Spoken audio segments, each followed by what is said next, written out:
Hey guys! Welcome back again! Here's another update sa ating pinapagawang mini resort dito sa Valencia, Negros Oriental. Before anything else, if you are new to my channel, my name is Jarlene, and guys, don't forget to give me thumbs up and comment down below at the end of this video and subscribe para lagi po kayong updated next time. Update ko nga sa inyo ay marami kayong concern sa amin gaya nito. Shoutout nga pala kay Anami Soblidan, ang sabi nga niya ay dapat daw na meron kaming full-time engineer na mag-supervise. Kung hindi nyo alam ay nakakontrata po kami sa The Orange Kite Group. Full package po ito at sila na po yung gagawa lahat. Of course, may nag-comment din kung magkano daw lahat yung aming nagasto all in all. Ilan lahat ang bedroom. Mga ang pagbayad namin dito ay stage by stage. According sa aming deed of sale na pinarmahan sa aming attorney, down payment kami ng 25% and then pagkatapos nga daw ng bubong sa aming bahay ay magda-down na naman kami another ng 10%.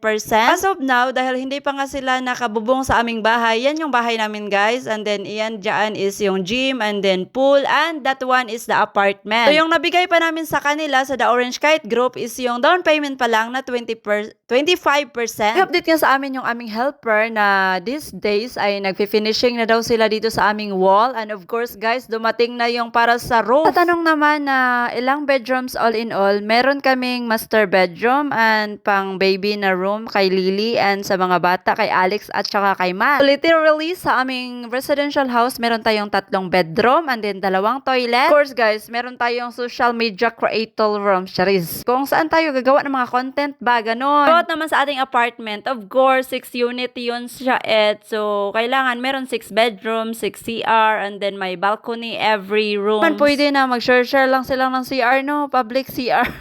Anyways, ito na nga yung ating bahay, guys. Hindi pa talaga totally tapos yung pag-finishing, at ito na nga yung, I think sa switch yan para sa electricity. Ito nga sa aming helper na kailangan every time na mag-video siya ay magsasabi din siya ng mga terms, kasi alam nyo na, hindi ko talaga alam yung mga terms na gagamitin about dito sa bahay. First time ko kasing magpagawa nito, sana all first time. Of course, ayan na nga, tinuturo-turo niya yung mga kung ano ng kaganapan. Umuulan nga daw lagi, kaya wala masyadong work. Inisip pa, kung walang ulan ay minsan ay kulang yung materyales, kaya hindi talaga matapos-tapos agad-agad. Anyways, ang importante ay nagsisidatingan na nga yung materials para sa roof, guys. Ayan, at wini-welding na nila ni Kuya. Shout out nga pala sa mga construction workers ng The Orange Kite Group. Thank you so much po sa paggawa ng aming bahay kubo. Kita niya lang tapuhon sa umaabot nga panahon. Charis! Guys, may bala kaming bumalik sa Pilipinas. Dahil nga,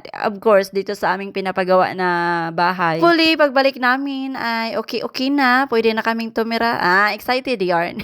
Of course, sana hindi na laging uulan, no? Kasi nga, walang work yung mga workers. Of course, kung walang work, walang sahod. Isa pa, ay madidelay rin yung paggawa. So, ito na nga, meron na naman silang kinotingkay dito. Turo-turo lang kasi yung nasa video. Hindi ko alam kung ano talaga yung ginagawa nila para ata yan sa water. I don't have really idea what they are doing right now, guys. If you know, you can just comment down below. Thank you so much nga pala sa mga trabahante sa The Orange Kite Group. Their comment from Kenny1299, sabi nga niya ay dapat hindi lang isa yung swimming pool na itatayo, dapat daw dagdagan ng 2 o 3 kasi nga wala daw beach dito sa amin banda. And foremost, wala pa kaming budget para dyan, but anyways, thank you for your suggestion. Tingnan lang natin on the future kasi wala pa dyan midiyot kulang-kulang pa among inugbayad. Hey Abby, shout out sa iyo. Sabi nga niya guys, ay kaya pamahal ang bigas, umuunti na yung sakahan sa lupa ng Pilipinas. Nga yung mga, mostly yung nagpapagawa ng resort is yung mga small vloggeries. Para sa iyong kaalaman, hindi po ito pera ng aking pagbablog yung ininvest ni Tata. Pera niya po ito, hindi po yan sa aking pagbablog. Alam niyo ba talaga na milyonarya na ako na makakaya kong magpagawa ng ganitong mini resort? Milyonarya lang ako sa mga followers ko. Pero, pobre Japon kasi, gamay raman tao ng sweldo ay, hindi pa kumikita yung aming blue Blue ba? Facebook page kasi natiurok pa ni Meta. Kaisa pa, hindi naman namin kayang kunin yung sakahan talaga na napakalapad. Maliit lang naman yung kinuha namin. At tinawag na mini resort kasi hindi siya malapad yung lupa, yung lote na nabili namin. I mean, hindi talaga yan namin nabili kasi kasama man yan sa package sa The Orange Kite Group. Ito na nga't nandito na tayo sa aming apartment. Nagsimula na silang gumawa ng para sa second floor. Second floor ni siya taman kasi 6 unit raman ni. And then sa gilid ng apartment, meron tayong swimming pool from there and here. Ayun na yung bahay namin, residential house. And these days nga ay nagagawa sila ng finishing sa wall ayan Hindi pa nga natapos talaga every room yung pagpi-finishing kasi nga I think meron silang ina-assign every kwarto na isang tao or dalawa. Of course, dito din pala sila nagmamasa sa loob. And ito yung aming para sa CR. Yun ko lang talaga nasaksihan yung step by step process kung paano gawin yung isang bahay. Especially sa pagpi-finishing, matagal-tagal pala ring matapos. Every day, as long as may work yung worker ng The Orange Kite Group, hindi umuulan at merong materyales, ay pumupunta talaga lagi si Agnes dito. Kasi sa pag-video guys, kailangan niya kasing mag-prepare din ng snack para sa mga workers. Nung nandoon nga ako sa Pilipinas, ay lagi akong nagdadala ng snack every time na pumupunta ako sa site. Of course, naisipan ko rin nung dumating ako dito, habang nandoon naman si Agnes, meron din siyang gagawin, edi magbibili na din siya ng snack para may makain yung mga workers. Naman mabisi-busy din siya guys ba kasi nga kailangan din meron siyang ginagawa para hindi siya ma-bored kasi baguhan ba siya dyan sa Duma. So ito na nga't gumagawa na sila ng spider web, charis.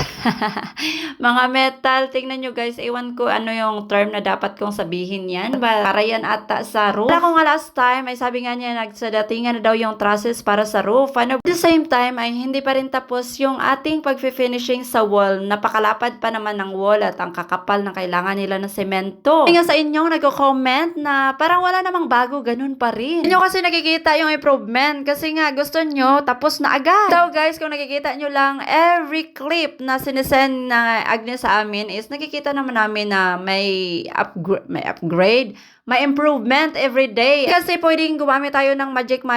Baka on the future ay matiurok lang agad yung ating pinagawang bahay. But anyways, tingnan lang natin good kasi matatapos din to guys. Be patient. Din nga sa katanungan na nabasa ko sa comment section, saan daw kami banda sa Valencia?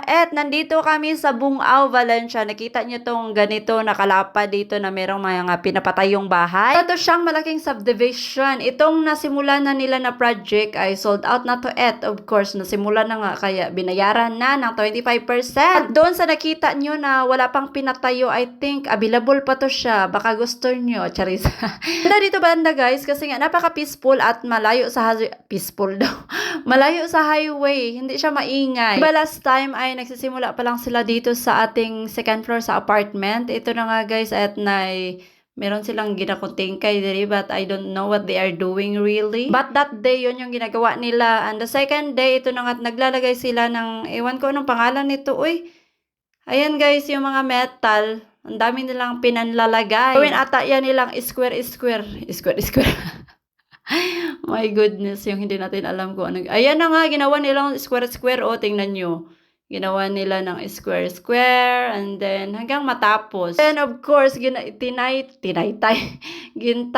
din nila yung yung every square may nilalagay sila na pang higot ba murag higta nila. Saan man lagi ni nga gi-video raman pud good ni Agnes, wala niya gitagaag details. So saan man ko ni pag voice over ko no. Otherwise next time mag-ask na ako sa kanya guys para meron din akong masabi no kasi wala talaga akong masabi. Hindi ako detalyado. Tipin natin yung ating bahay kasi may kinaykay daw sila dito na buho. I think ito ay para sa tubo para agusan papuntang charis. Ito yung tubo para sa pupo or sa water. I'm not sure but anyway yun yung kaniyang kalagayan dyan. Lalagyan na nila ng mga malalaking tubo. Kung dati ay mga tubo lang para sa electricity, para sa water inside. Dito, napakalaki na talaga. Doon daw kung saan nila kinaykay yung kalagayan. Yung lagayan kung saan lalabas yung mga, dumi. Anong tawag nun? septic tank ata. Septic tank. Yes, septic tank. Maybe kanang malaking buho dyan. I mean, butas. Dyan ata yung septic tank namin. Isa lang kasi kami lang din naman yung gagamit. Ayun na nga yung ginawa nila. Next day ay gumawa na naman sila ng another kababalag. Ito yung tubo ewan ko anong pinagagawa nila sa tubo na yan. Ba't pinapasok nila dyan sa loob? Ihin nyo na lang sa akin, sa comment section kung anong rason bakit nilagay nila ni Kuya dyan yung tubo. Kasi hindi naman ako sinabihan ni Agnes kung anong ginagawa nila ni Kuya. Kayo na lang yung magsabi sa akin. So, nilalagay nila yung tubo sa loob. I think para makaginawa ang semento pohon. Charit. My goodness. But guys, kukunin yan nila mamaya. Iwan ko anong plano nilang gawin sa kanilang buhay. So, ayun na nga guys. Marami silang pinutol-putol na tubo. And then, inakyat-akyat nila tong metal na to. And then, kailangan siguro yan nilang i-align. Oh, tingnan nyo. Meron silang mga ginagawa dyan na hindi ko alam. Kamu na comment kung ano yung ginagawa nila ni Kuya. Mata importante, nakita nyo yung ginagawa nila. Kayo na lang yung mag-adjust. 170th day of construction. At sinali yan ni Tata yung, including yan ng Sunday at saka yung mga yung umuulan days, ganun. Diba supposed to be, yung counting lang is yung merong working days. But we don't know man kung kailan yung walang pasok or meron. But here it is. We are in the second floor at yan yung ginagawa nila. And of course, hindi pwedeng makalimutan yung jar ng tubig. Stay hydrated, everyone. Thank you, guys. Ako ay mamamaalam na murag matiway. Guys, thank you. See you next time. At ito na lang muna yung ating mini update sa ating mini resort. So, if you guys don't subscribe me yet and give me a thumbs up, please do it. Kasi hindi ka na ma-update on the next video. Don't hesitate to give me thumbs up. Kasi kaya mo yan. Bitaw, guys, thank you guys for watching. Please don't forget to like, comment down below. And of course, please don't forget to subscribe para lagi po kayong updated sa aming mga susunod na videos. Bye! See you!